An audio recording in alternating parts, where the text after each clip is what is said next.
Welcome to Business and Investing with Grant and Charlie, where we are enhancing your complete set of skills to build wealth inside and outside your business.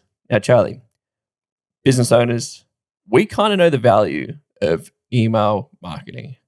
Do you think it'll ever die? No. Damn straight. So if you're listening to this, go and join our newsletter because it will never die. Head over to businessandinvesting.com/newsletter, put in your name and email, and we'll notify you every single time we drop one of these episodes. Charlie, would you like to cue your disclaimer? Dude, that was the smoothest intro you've ever done. Damn straight. Cue it. Cue it. Cue it. Cued. There. No, put the disclaimer on. It's Charlie here from Business and Investing, and I need to let you know that Grant, myself, and the Business and Investing team are in no way, shape, or form qualified to give you personal or specific financial advice. We strongly encourage you seek out and use professionals when you are making investment decisions or comparing investment products.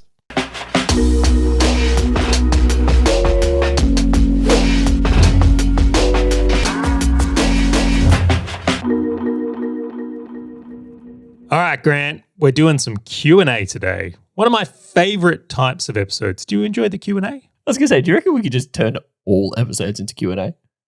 I actually have a secret fantasy of being Dave Ramsey. So wait, we call in. All right, did you get all of your net wealth from inheritance?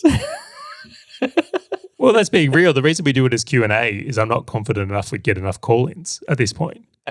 Also, we record pretty early in the morning, and I was like, I'm not sure a lot of people are even awake at this time to call in. But long-term vision is like me at a desk and people call in and we have like a talk radio show. So I'm not sure if you're familiar with like who like Neil Mitchell is. I know Neil Mitchell. Yeah, that's where we're going here. That's where we're going.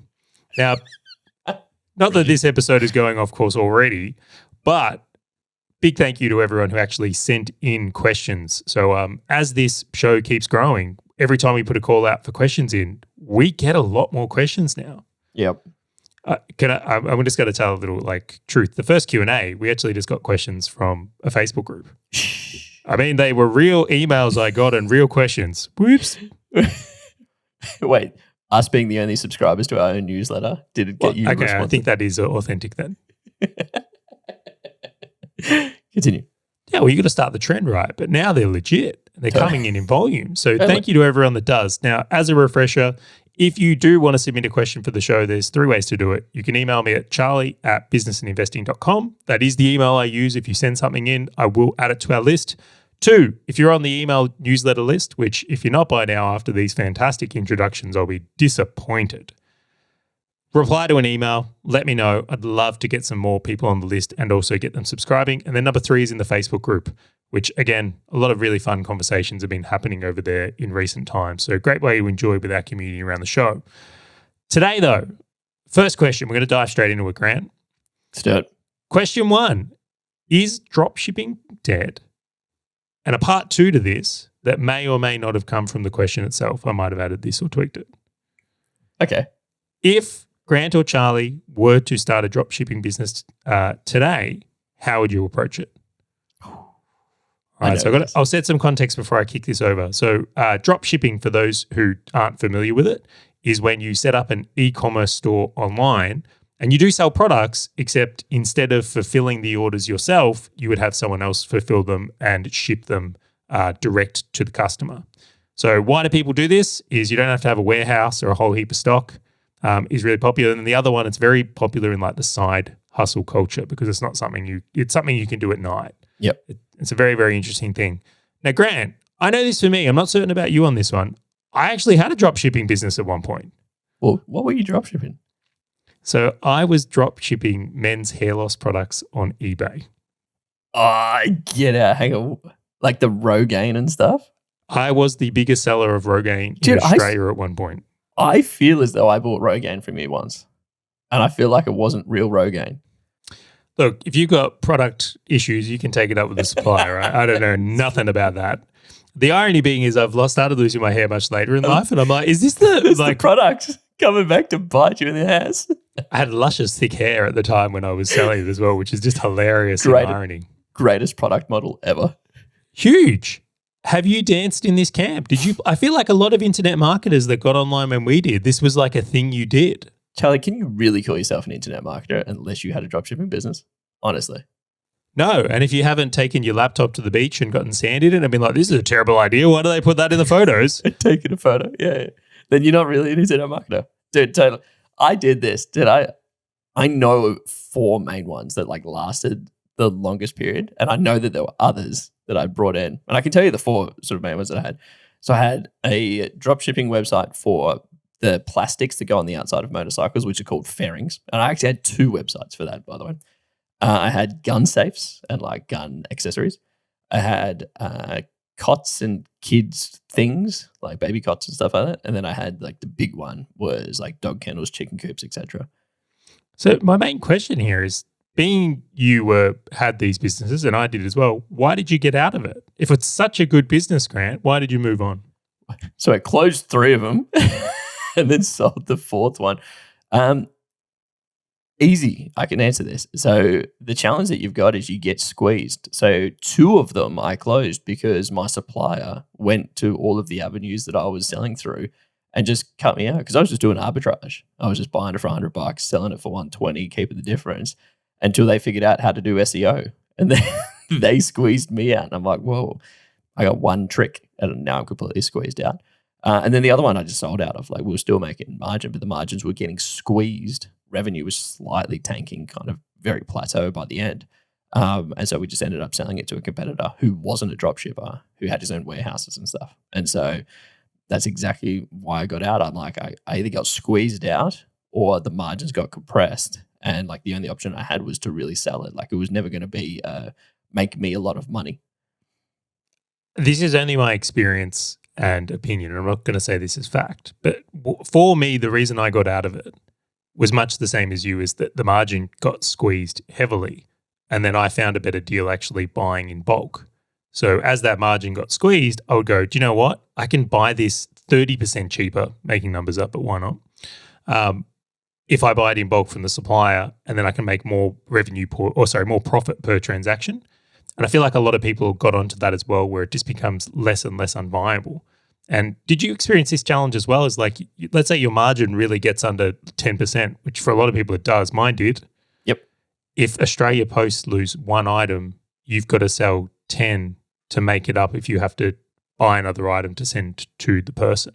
Dude, we were selling chicken coops at $650. Someone would fraudulently buy it under someone else's name. Then the person's credit card they stole would do like a chargeback. I would not have a chicken coop, so I'd have to pay the supplier for like $600 for the chicken coop, and I'd lose the $650. And so then I'd need to sell like 10 other chicken coops to make up the difference. And I'm like, oh my gosh, this just hurts. It's brutal. Yeah. And so I had that a lot. It was like something that I struggled to get through. Much the same. I won't say this is universal, but my experience at the time was about 1 in 50 I was losing. We had factor I would put in. So the fraudulence that we had, because people were buying chicken coops and then like selling them on like Gumtree, like criminals, dude, there was a massive problem throughout the entire industry. The guy that bought the website like had the same problem.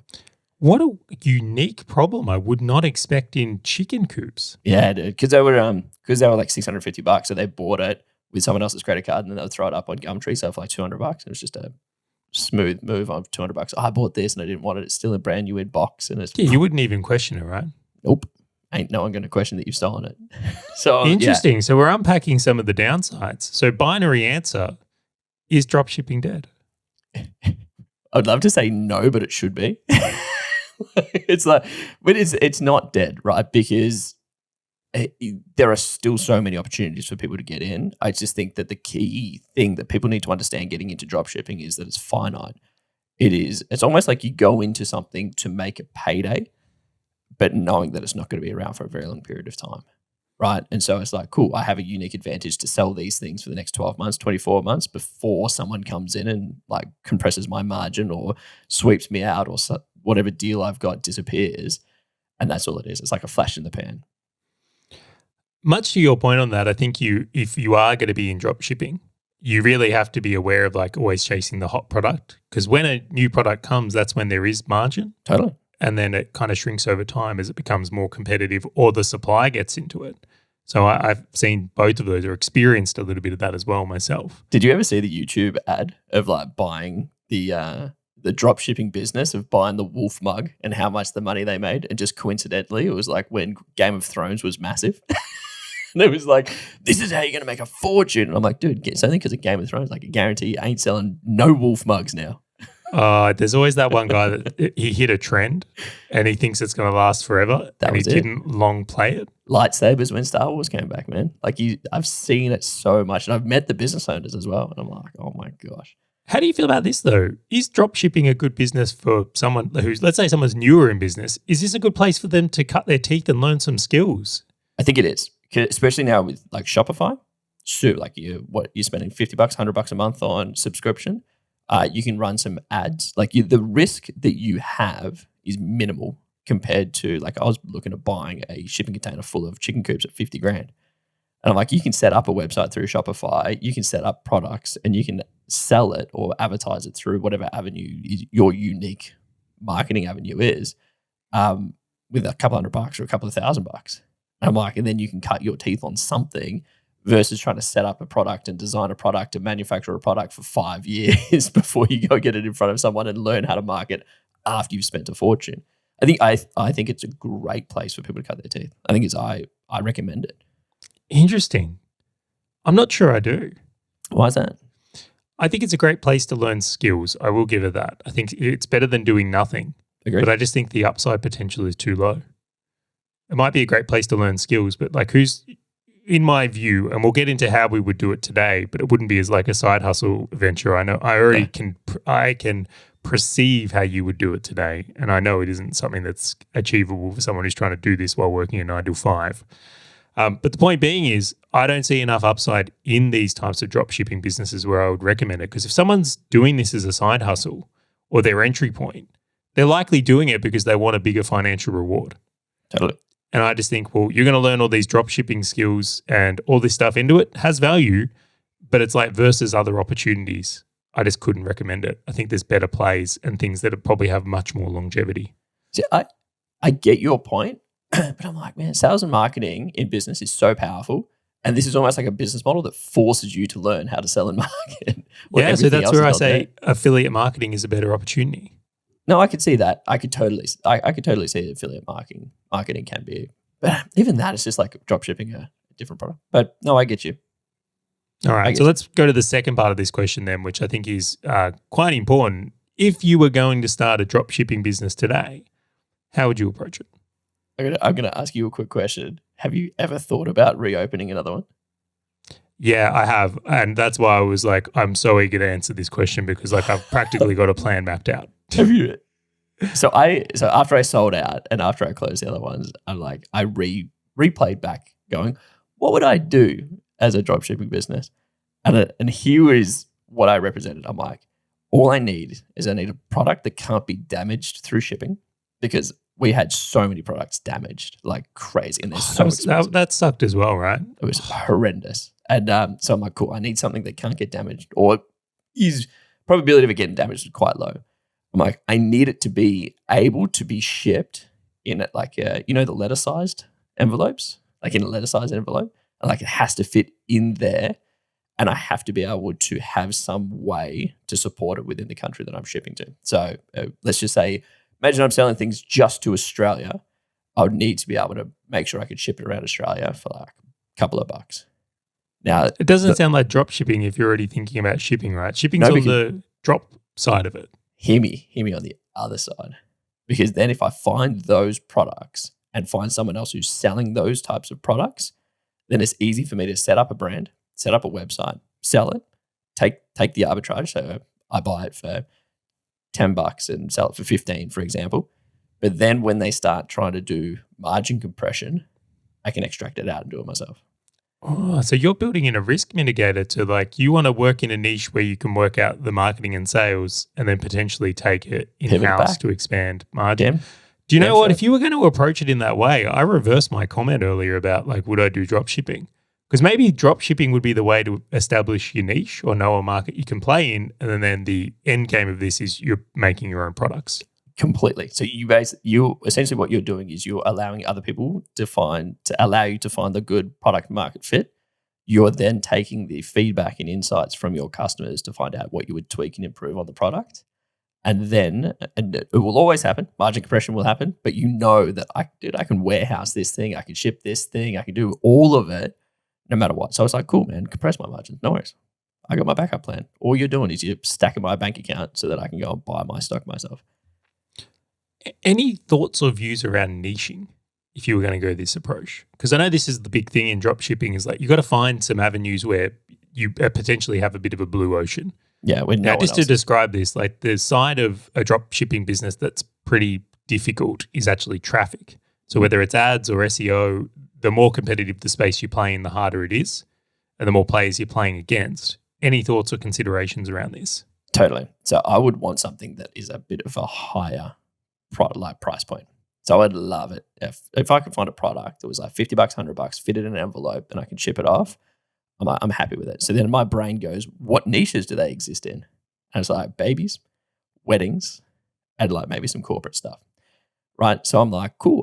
Cool. I love you pick change markets, by the way. Massive. And then funerals is like another one. So it's like easy to package, an emotional purchase. Like money's not really a challenge when they come into these things. And that's the type of niches that I would go, because if you're trying to sell to every female who is a fitness person, it's like you're just going to get squeezed, and your profit per piece that you sell is going to be too small. Like, so I'd go higher price point. I could charge a bit more, get a bit more profit margin, and then take it back in-house if necessary. You have approached this so differently than I have approached this. I think because there was so much pain of all the things that I did that I wish I didn't do. Completely. I mean, you actually niched pretty well the first time. I will say, like, chicken coops is quite obscure. And I like it. It was funny because I knew that everyone was going organics, and I was like, this thing's going to grow. And I went to China. I did the trade shows. Dude, I even got a chicken coop design done by an architectural firm. Dude, I've still got like a 60-page print off. Like, it's fantastic. So how would you approach it? I'm curious now. Very differently. I love this already. Yeah, so what I just for the distinction first, and then I'll go into it. In the way you've spoken about doing this is like you're very much gone like product route and then like absorb into the bigger game, which I just think is awesome. And then you even thought about change markets, which is like babies and weddings, right? So change markets are when people make a change in their life and then they're forced to spend money. So as an example, if someone has a kid, well, suddenly they have to buy nappies of some kind. Oh, you could go free range and just get a hose, but even then you spent money on a hose. So you still spend money. And the water to hose down the child. So money getting spent. You can't get out of it. Change markets. Yep. I haven't thought about hosing down Jack at all. I was going to say, I totally wonder where this came from. As Jack or if you're going to get married, I mean, I don't know about this, Grant. I mean, you didn't spend any money on your wedding, did you? It's like, man, talk about emotional purchases. Like, it's irrational. Yeah, so irrational markets are quite interesting because there's often a lot of profit in them. Completely. Which is why I'm going the exact opposite. Something you do, totally. Yeah, so what I've put a lot of thought into is that if I was going to go into drop shipping, do you know what was really the hardest part and the most expensive part? What? Traffic. Fair. Right, so if I'm going to go into a market and do a drop shipping business, I want to go into a market where I can acquire a customer and then keep selling them more stuff or recurringly sell them more stuff. I think that's a really important thing for me is like picking a market. And I actually quite like hobbyist markets. So cyclists, golf, tennis, sports, like things that have continued following where people continue to spend money. And ideally ones where they will buy a product and then potentially like education product with it. Can I throw something in on what fucking not to do? If anyone is listening to this and like, oh my God, dog food, please no, God help me, no. Like, it's just not a great subscription model. Like, pets is a great niche though, I will say. It's a great niche. I'm just like, it's just, there are niches that people have done this to death. What about subscription coffee, Charlie? Like, done to death. Oh, we're getting to the stage of my plan though, Grant. All right, so just work with me on this right now. All right. So just imagine you go into one of these spaces, like I'm looking for consumables, I'm looking for recurring purchases, I'm looking for things where if I acquire a customer, I can keep marketing to them through email marketing or lists, or that they need to keep refilling things like shaving blades, potentially. Dollar Shave Club, they killed it. Crushed it. But I'm looking for that type of niche first. I'm not doing one-time products. I'm just not doing it. Yep. So then the second side of this is like, we've spoken about this a little bit already about, is like protecting the margin. And then I want to be able to charge more than other people. So how do you do that? And there's a great example of this where it's like, if, for example, and like I'm still so impressed with how this person does business. Kim Kardashian. Yeah. So Kim Kardashian, and if she recommends a makeup product, even if it's more, people will buy it because they are buying it from Kim Kardashian. Right? So there's this whole leverage on when you've got a strong brand, people will spend more on a similar product because it's branded in a certain way and it comes with a level of trust. Totally. So once I've picked my niche, I'm becoming the Kim Kardashian of this niche. So that I am someone people want to purchase from, right? Because if I've got that, I know I'll be able to protect my margin. And then here's the last piece of my plan. You ready for it? Okay. Yeah. When I have a brand like Kim Kardashian's, I'm going to go to my suppliers and say, you only sell from me or I'm not selling it. Because now I have power. You'd have to create the. Dude, there's so many questions. We could do an entire episode about this question. Well, this could end up the whole episode of this. And I'm completely fine with that. So feel free to ask questions. Feel free to open this one up. So this is awesome. So there's a couple of things. On my dropshipping businesses that I had in the past, I would actually use educational products as a form of bringing people in. So like it's what I did on the Rogaine. I had a hair loss CD with how to. No way. That's amazing. Yeah. So like we had what was it? It was like what was it? It was a backyard chickens like how-to guide. It was like a backyard ferrets and guinea pigs, and it was like crazy. And all we do is just promote these things and then just start pushing people to it. And then we tried to become affiliates of like local pet stores and like try to sell like budgies and stuff. And it was just like, oh, yeah, cool. So let's play this through. Charlie's doing makeup. It's an item where I love this one because it's a consumable. People use it and have to refill. They also buy multiple products across their lifespan. So a lot of it won't break in the post. Right? It's a lot of really good wins in this market. Right. So I'm Kim Kardashian in this example. And I say, do you know what? I'm going to sell this product, but I'm also going to include a tutorial of me using the product. So if you want to see how I use this product, subscribe to the email list. Head over to businessandinvesting.com/newsletter. Put in your name and email, and Charlie will show you how to use his makeup. Absolutely. Why not? So I'm curious. So here, I got a question for you because we obviously had different experiences. So one of the challenges that I had with drop shipping, because again, the people that I was using were actually going direct to consumers as well, and I was just picking up their product and shipping it, which means that quite a lot of the products, not all, had their branding on it. And so I'd like flog it, and then people would find out where it's from, and they'd get a little bit upset. And I'm like, it is what it is. Like I'm just not having a return customer from them. If you were to build like a personality around this, is it that they ship it out completely like unbranded, or would you go and try and find suppliers and products where you could talk to a drop shipper who would like stamp a Charlie's makeup on the front of it or something? Like how I'm just curious. Well, this is how I actually got into trouble in the men's hair loss business. Charlie's hair loss. All right, so Charlie has this genius idea. It's like, why are we selling Rogaine's products? Like, why don't we sell our own? Now, it turns out if you order a concoction of chemicals from China in a brand you've made up and ship it into the country, there's some rules with that. Who would have thunk it? Didn't even cross my mind. It's just like... And I'm sitting there, I'm talking to this guy on the phone, right? He's like, oh, look, we've got your shipment in customs clearance. Do you have these documents for like what's actually in these bottles you've brought into the country? I'm like, oh, it's hair loss products. And he's like, yeah, but have you got this? And he's like, so what's actually in these? And I'm like, I don't know. You're the type of guy that goes to the airport with a see-through bag of protein powder. And it's like, guys, it's protein powder. In this example, I was. And it's like, I just was so gullible to what the supplier had told me. It could have been water in them. I wouldn't have known. So good. But anyway, we'll leave that story for another day about how Charlie like messed up that business. But great learning experience. This was my first business I was kind of working through. I actually lost that whole shipment because they had to dispose of it because there was no proof of what it is. Totally. And I had to pay for it to be disposed of as well, just so you know. Of course you did. Anyway, we'll leave that there. So let's come back around to this from here is that in the idea that in my dropshipping business, which I'm going to argue is probably slightly better than yours at this point. Man, second you called it Charlie's makeup, I was in. I'm thrilled. I feel like I've got you on board. I'll burn my boats. It's fine. Yeah. So what I've really put attention to in my way of doing dropshipping is building a moat, something that's defendable.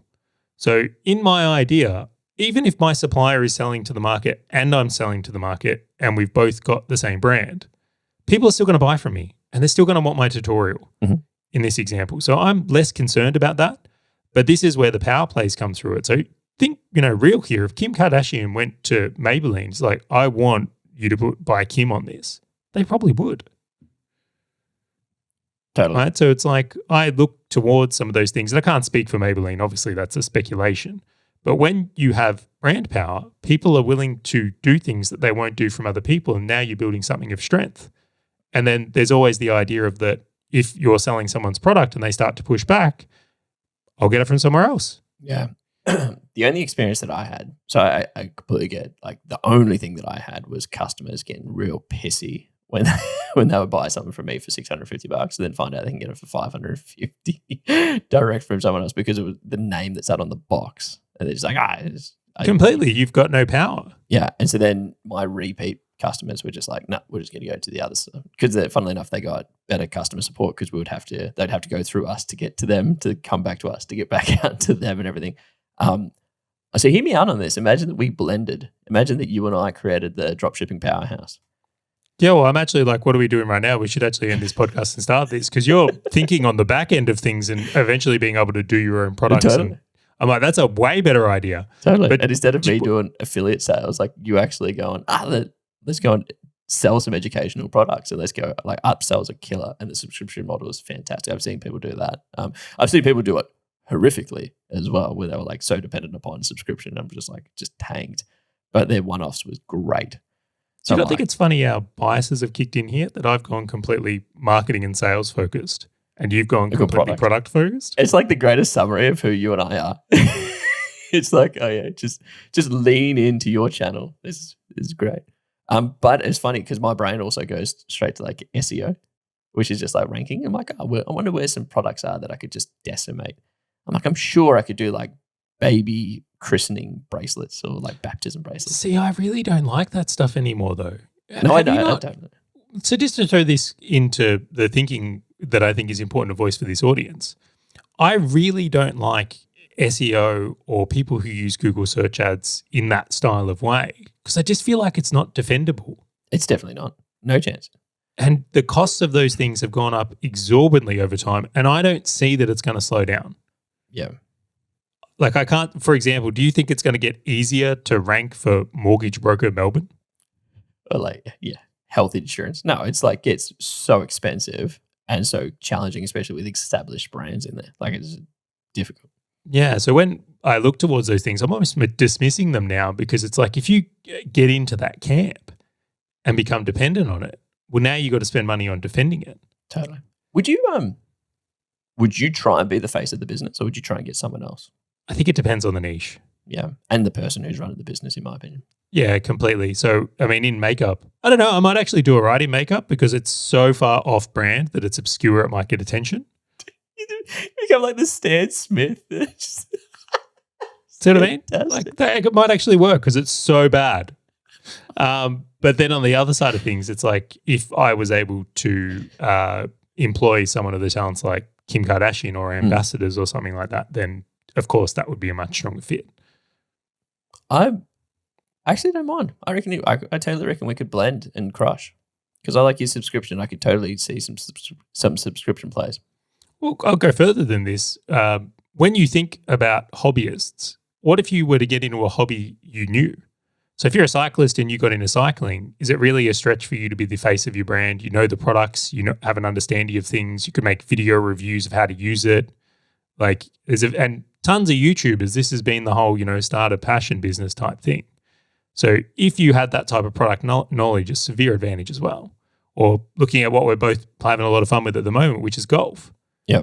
So similar thing. And that's a great one as well because it's got a perfect blend of like products and services you could sell. Yeah. From two guys that are literally clicking on golf reels on Facebook to make sure the algorithm gives us more ads of things to buy. Well, consider this as well. I think a lot of people don't do this because they go, oh, we'll use golf as the example here. Oh, I'm not any good at golf. Why would anyone want to see tutorials of me? It's like people don't necessarily relate to Tiger Woods. Totally.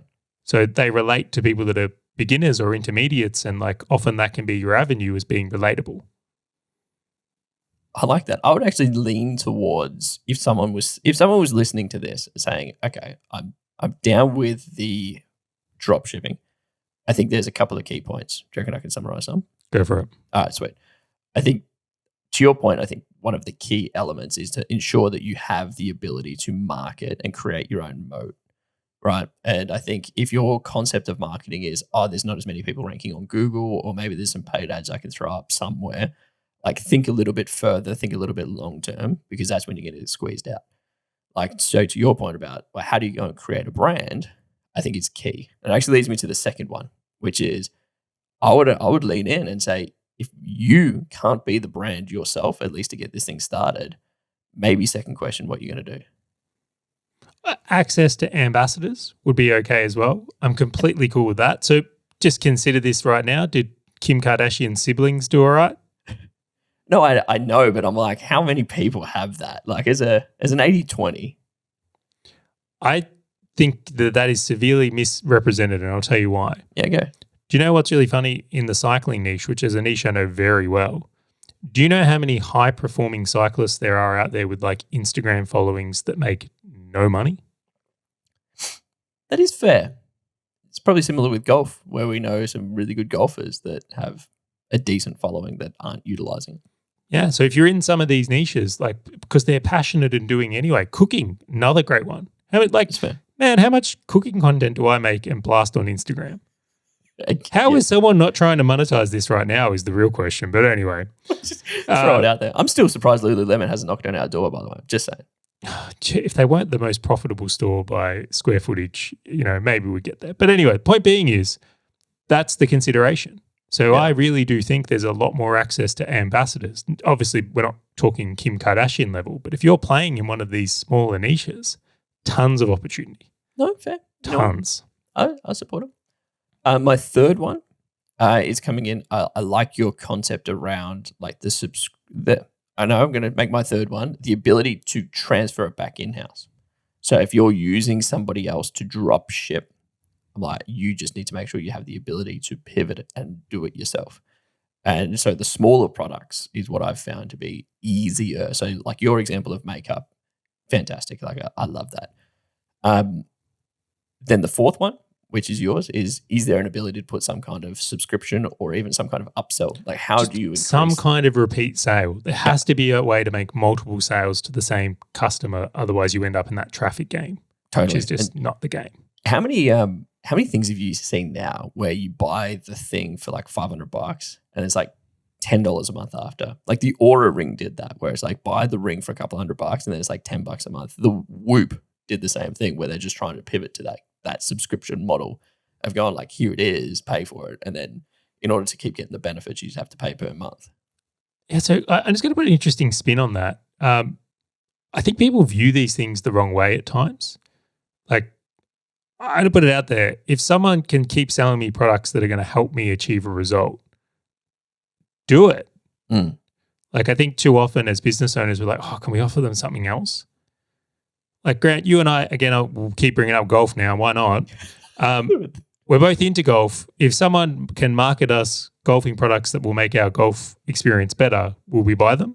Oh, well, as long as I don't need to change who I am or how I swing, definitely. Did I with unlimited Well, budget? that's the silver bullet in that market. But anyway, the point being is like keep selling customers things. They want to keep buying your solutions. Be the one they want to buy from. Completely. Like, it's a massive, massive opportunity in that for many businesses today. And that doesn't just apply to this dropshipping thing. I'm going to call it out right now. Every business owner that listens to this podcast, you're missing opportunities to sell your clients more things to help them more. I'm certain of it. You and I actually have conversations about that specific thing like multiple times. Like it is powerful. And then those four would probably be the biggest takeaways. Like we've spoken about a whole heap of other things, but I'm like, if you are looking at dropshipping, saying like, I want to use your term, to cut the teeth, dude, those four would be almost principles to live and die by. It's funny what comes through the power of experience, Grant, isn't it? Were you thinking about any of these things when you had your first crack at dropshipping?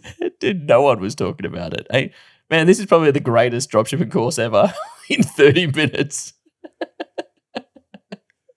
Don't wait, we should shut down the media company. Like, this is a great idea. I'm like, we should. It would actually be a great story if we started this podcast, shut down the media company because of a podcast episode we made about ourselves. It just seemed like such a good idea. And then took over the world in dropshipping. And then we shut the podcast down. No, we're going to start a new podcast on dropshipping and then sell a course on how to do dropshipping for $9.97. What are you talking about, man? It's going to be a podcast on makeup to sell your products.